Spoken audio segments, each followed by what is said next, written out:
Hello పిల్లలు, కథలోకి వెడదామా? కథ పేరు ఎవరు గొప్ప. అనగనగా ఒక ఊరుంది. ఆ ఊరి చివర ఒక చెరువు ఉంది.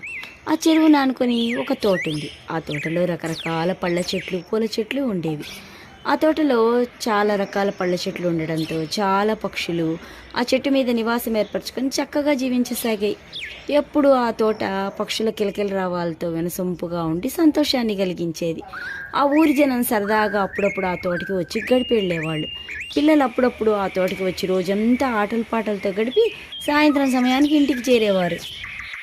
ఆ తోటలో చెరువును ఆనుకొని రెండు పెద్ద చెట్లుండేవి. వాటి మీద కోకిల, కాకి, పావురం, నెమలి, చిలుక పక్షులు జంటలుగా గూళ్ళు కట్టుకున్నాయి. అవి పొద్దున్నే లేచి కలిసి ఆహారానికి వెళ్ళిపోయేవి. మళ్ళా సాయంత్రం వచ్చాక ఆ చెరువు ఒడ్డున కూర్చొని సరదాగా ఆటలు పాటలు కబుర్లతో కాలక్షేపం చేసి ఎవరి గూటికి అవి చేరేవి. ఒకసారి సాయంత్రం కబుర్లు చెప్పుకుంటుంటే ఒక చిలుక, మా చిలుకలు మీ అందరికన్నా గొప్పవి, మేము మనుషుల్లాగా మాట్లాడగలం, మా రంగంటే పిల్లలు పెద్దలు ఎంతో ఇష్టపడతారంది. వెంటనే నెమలి, ఉట్టి రంగు చూసి మురిసిపో మాకు, మా నెమళ్ళకేం తక్కువ, మా నెమళ్ళలాగా పురి విప్పి నాట్యమాడగల పక్షులు ఉన్నాయా అసలు, మేము పురి విప్పితే ఎంత అందంగా ఉంటామో తెలుసా, మా పించాలంటే మనుషులకి ఎంతో ఇష్టం తెలుసా అంది. వెంటనే ఓ పావురం, చాలే ఆపండి మీ గొప్పలు, మా పావురాలు తెల్లటి రంగులో ఉంటాయి, మా తెల్ల పావురాలని చూసి మనుషులు ఎంతో ఇష్టపడతారు తెలుసా అంది. కోకిల్ని చూడండి ఎంత నల్లగా ఉందో అంది. చాలే అందరు గొప్పలు చెప్పుకోవడం, మా కోకిల సాటి ఏవీ లేవు, మేము నల్లగా ఉన్నా చాలా బాగా పాడతాం, మాలాగా మీరెవరన్నా పాడి చూపించండి చూస్తా, నేను ఎప్పుడెప్పుడు పాడతానా అని పిల్లలు పెద్దలు ఎదురు చూస్తూ ఉంటారు. అయినా నన్ను కాదు, ఆ కాకిని చూడండి, ఆ కాకి నల్లగా ఉంటుంది, గొంతు చూసారా, కావు కావు అని అరుస్తుంటే ఎంత ఘోరంగా ఉంటుందో అంది. వెంటనే మిగతా పక్షులు నెమలి, పావురం, చిలుక కూడా అవునవును, నలుపు రంగు గొంతు కన్న కఠోరం అన్నాయి. వెంటనే కాకి, రంగేదైతే ఏమైంది, మనసు మంచిదై ఉండాలి, అందరితో కలిసిమెలిసి తిరిగే గుణం ఉండాలి, నేను మీ అందరితో ఎంత చక్కగా ఉంటాను అంది. ఏవీ మాట్లాడకుండా మూతి ముడుచుకొని చికాకుతో ఎవరి గుట్లోకి వెళ్ళిపోయాయి. మన్నాడు ఉదయం అన్నీ లేచి కాకుల కోసం ఆగకుండా ఆహారానికి వెళ్ళిపోయాయి. కాకులు కూడా బయటకు వచ్చి చూస్తే ఒక్క పక్షి కూడా కనిపించలేదు. కాకులు రెండు చాలా బాధపడి విడిగానే ఆహారానికి వెళ్ళిపోయాయి. సాయంత్రం నెమళ్ళు, పావురాలు, కోయిళ్ళు, చిలుకలు చెరువు గట్టును కూర్చొని కబురు చెప్పుకుంటున్నాయి. కాకులు ఆ రోజు ఆలస్యంగా వచ్చాయి.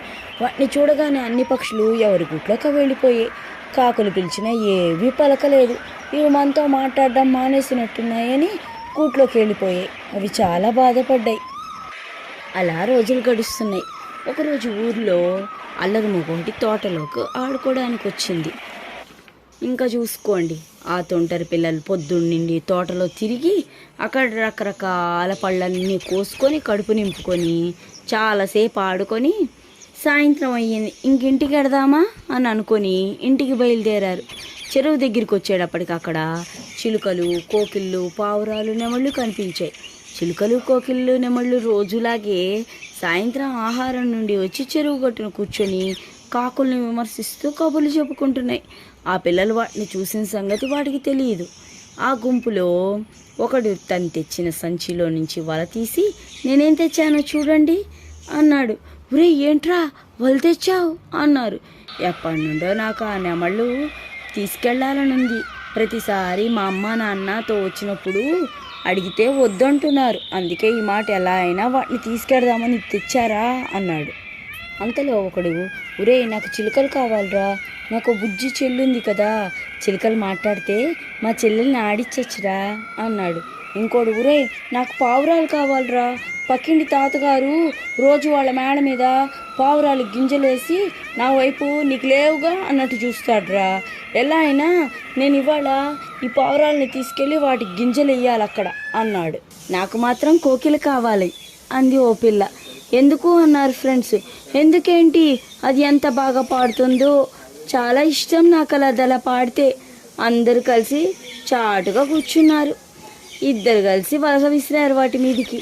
వల కరెక్ట్గా 4 జంటల మీద పడింది. హే భలే భలే నడిచారు. ఈ పక్షులు బిత్తరపోయే, గిజగిజలాడాయి. వీళ్ళు ఎవరసలు మనల్ని ఇలా పట్టుకుంటున్నారు, ఎందుకు పట్టుకుంటున్నారు అనుకున్నాయి. ఈ మనుషులు మంచోళ్ళు కాదు, ఎలా తప్పించుకోవడం అని భయపడసాగాయి. లోపల కాకి జంట గూటికి రాబోయి, ఇదంతా దూరం నుంచి చూసి వెంటనే వెనక్కి వెళ్ళిపోయి తమ కాకి ఫ్రెండ్స్కి చెప్పి అన్నిటినీ తీసుకొచ్చాయి. పిల్లలన్నింటినీ పట్టుకున్నారు, కానీ చిన్న పక్షుల్ని అయితే తీసుకెళ్ళగలం, కానీ పెద్ద పక్షుల్ని ఎలా తీసుకెళ్ళాలి అర్థం కావట్లేదు అని ఆలోచిస్తూ కూర్చున్నారు. ఈ లోపల అన్ని కాకులు కలిసి వాటి ముక్కులతో పిల్లల్ని పడవడం మొదలుపెట్టాయి. వెంటనే పిల్లలు, ఓరి నాయనో ఇన్ని కాకులు ఏంట్రా బాబు, ఎక్కడి నుంచి వచ్చాయిరా ఇవి అని అందరూ కలిసి వలెత్తండి అని వల తీసుకొని పరుగులు పెట్టారు. పక్షులు సంతోషానికి అవధులు లేవు. కాకులు చేసిన మేలుకి వాటికి థ్యాంక్స్ చెప్పాలన్నా సిగ్గుపడ్డాయి. మేము మిమ్మల్ని ఎన్నెన్ని మాటలు అన్నాము, ఎంత కించపరిచాము, చివరికి మాట్లాడటం కూడా మానేశాం, అయినా మీరు మాత్రం మమ్మల్ని కాపాడారు, చాలా థ్యాంక్స్ అన్నాయి.